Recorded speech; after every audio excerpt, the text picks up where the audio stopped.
սպասվում է ձյուն և ձնախառն անձրև։ Հայաստանի Հանրապետության տարածքում դեկտեմբերի 16-ին 17-ի գիշերը առանձին շրջաններում սպասվում են տեղումներ, լեռնային շրջաններում ձյան և ձնախառն անձրևի, հովտային շրջաններում անձրևի տեսքով։ Դեկտեմբերի 17-ից ցերեկը 18-ից 20-ին սպասվում է առանց տեղումների եղանակ։ Տեղեկությունը հայտնում է հիդրոօդերևութաբանության և մոնիտորինգի կենտրոնը։ Դեկտեմբերի 17-ին Արարատյան և Շիրակի դաշտի ցածրադիր հատվածներում առավոտյան ժամերին սպասվում է մառախուղ։ Օդի ջերմաստիճանը դեկտեմբերի 16-ի ցերեկը և 17-ի գիշերը կնվազի 2-ից 4 աստիճանով։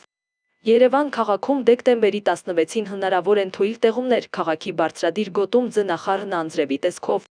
Դեկտեմբերի 17-ից 20-ին սպասվում է առանց տեղումների եղանակ։